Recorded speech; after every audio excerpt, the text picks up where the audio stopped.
Hi guys, and welcome back to another DrAce video, and today we're going to be playing Ride 4. We're going to be using the brand new Suzuki Katana RM, part of the free bonus DLC Pack 11. Now if you take a look in the top right hand corner of your screen, you will notice I've already completed this time trial challenge right here in Phillip Island, part of the actual group that the Suzuki Katana RM comes from, which is just the bonus pack, which is completely free, which is always a good thing. But I recorded my screen and everything seemed fine and dandy, but when I finally went back out of the thing and had a look at my recording, it recorded my second monitor.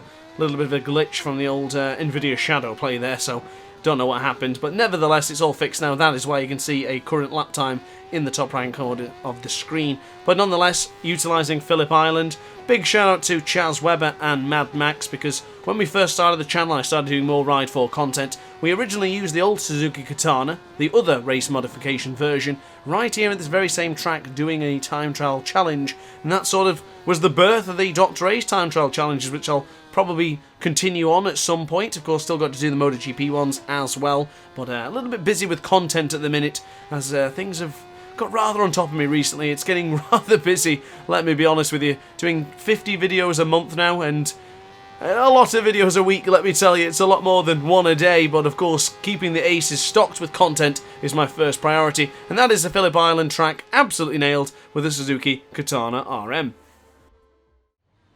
So now it's time for a bit of racing. We are going to be battling it out here in Sugo, one of the best tracks in the world. I'm going to be giving them 5, 10, let's give them a 10-second head start, and let's see how well this brilliant Suzuki Katana manhandles this particular track. 10 seconds are up and away we go. We kind of probably gave him an 11-second gap there, but nevertheless, that is the gap we have, and that is what we are going to do.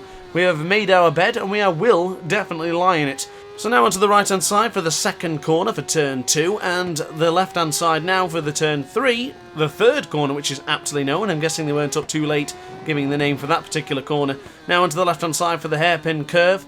Now I've got to say, with the Suzuki Katana RM, my feedback first and foremost is fantastic. I really love this bike, and I will definitely be using this bike a bit more often. But one thing I did find is every now and again, coming out of some specific corners, it really wants to wheelie.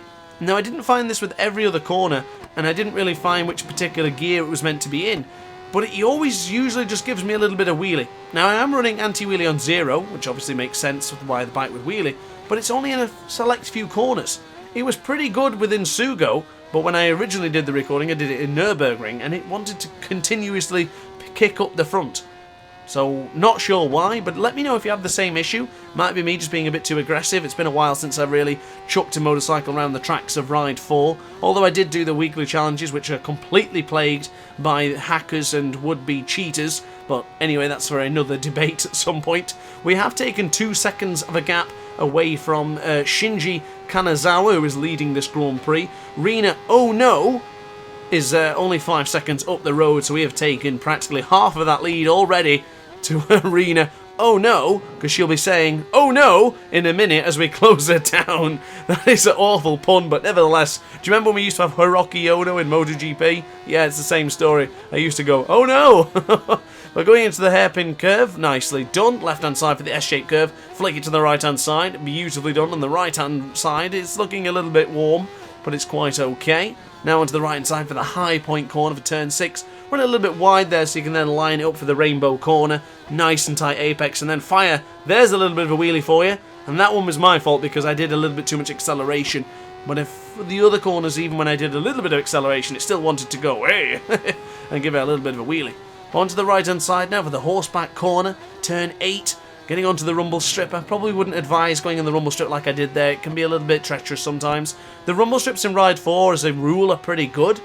The rumble strips in MotoGP 21 are quite the opposite. And in Rims Racing they're sort of don't touch the rumble strips as well. It's this kind of a common theme with a couple of the bike games recently. So holding onto the right hand side of the tyre, be careful of the acceleration, just keep on holding, and bang! You got to wait for the final corner to materialise. Just as you see the exit, you can then put on the acceleration just a little bit more. Going across the timing line, that is lap 2 complete. we will have 3 more laps remaining of this particular session. As I thought when we touched the rumble strip there we were going to lose the front, but thank goodness we were quite okay. So there's quite a few Japanese riders ahead of us. Rina Ono and Tagai Sasaki are still there in 11th place and 10th place respectively. As we get onto the left-hand side for the hairpin curve, once again, the 3rd time of asking here in this Japanese Grand Prix. Flick it into the right-hand side for the S-shaped curve. We could have a lunge here. Could we go around the outside? That would be very brave. Nicely done there from Dr. Ace. And we do have a Canadian in there as well, actually, as we go into the rainbow corner once more, getting into the rear of Tagai Sasaki. Let's pick up some nice slipstream here and go absolutely gung-ho with the acceleration to get through. Tagai Sasaki bottled it then for some strange reason. Can we get up the inside of the Canadian as well? It's going to be very close there. Had to give it a little bit more brake just so we didn't touch the rear of the rider ahead of us. Also on the Suzuki Katana RM. Beautifully navigated there from Dr. Ace. Erica Verns ahead of us. Itzo Nakano. I'm probably butchering her in all these names, but I do try to at least try and pronounce them. Give it a little bit of an attempt so you guys can laugh at me in the video. As we go into the right hand side for 110 corner, we'll be doing the same thing again, holding the acceleration nicely, getting in behind Erica Verns and then going for it. Oh, we had to just sit up there. It looks like she was not carrying as much speed as we were. Well, this time we'll get her in going into turn 1, I'm sure. Now time for the penultimate lap, and we are in 9th place, ladies and gentlemen. Goodness me, carnage has occurred into the first corner. Trying to cut across me there did not work for Erica Verns. The German had to be a little bit too aggressive, didn't she? As we now go into the left-hand side. Carnage ahead of us, goodness me! The 2 riders ahead of us have just disappeared into the distance, and we'll be ending their Sugo Grand Prix quite early. Oh, wow, that certainly caught me off guard. I wasn't expecting to see that into Ride 4. I forgot how aggressive the AI can be with each other in Ride 4. It's a lot different to MotoGP 21 as we dive over the inside of Matteo Gallucci. Beautifully done there from DrAce. And we now have Bradley Cooper, Charlie McGrath and Shinja Kanazawa all ahead of us. There's another rider in between them, but I can't quite see who it is. But for the time being, let's get into the slipstream of Bradley Cooper. In fact, we don't even need it. Look at the speed. Get onto the brakes there. Little bit of front brake, maybe a little bit of rear brake if required. Not necessary. Now onto the right-hand side for the horseback corner. It's actually Mikola Alatalo. God, I butchered that name. As we go into the left-hand side for the SP in, we'll be going onto the left-hand side once again for the SP out. Yes, you guessed it right. As we get in behind the Australian Charlie McGrath. Do the same thing again. Hold the acceleration. Be very gentle with it. Just keep it together. Keep it nice and tight. Wait for the moment. Wait for the moment. Start bringing on the acceleration and go for it. Alongside McGrath, and we don't seem to be getting that extra speed to get past him. He's in the slipstream of Mika Alatalo. Can we get both of them on the brakes here? This will be a bold and brave manoeuvre if I ever did see one. Can we get the job done going into the first corner? Not quite. Mika Alatalo defending extremely well. The Finnish rider in second position is still holding on to that position as we now go into the third corner. We'll definitely have a lunge here going into the hairpin curve. You betcha. Beautifully done.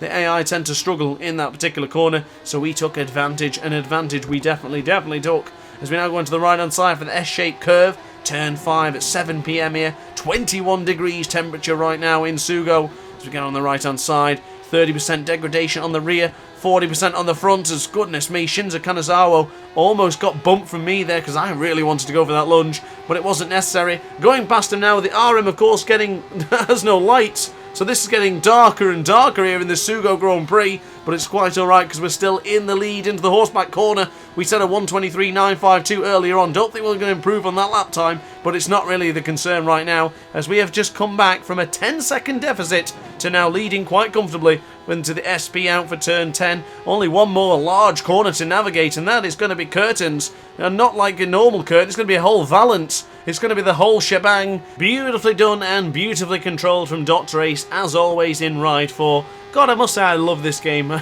So good to be back on it. But across the timeline we'll go in a moment, and we're going to have a whole second advantage, and that is another victory for DrAce in bonus pack DLC 11. So guys, as always, thank you very much for watching. I really hope you enjoyed this video. If you did, like, comment and subscribe. Hit the notification bell to be alerted to every single DrAce upload. And upon that note, guys, thank you for watching, and ciao for now. Oh hi, didn't quite see you there. Good to see you're still here. If this video didn't quite set your appetite, then why not watch some more DrAce content by clicking the video shown on screen now. Furthermore, if you would like to follow me on social media, you can do so now with the links down in the description. Consider subscribing so you don't miss a single DrAce video.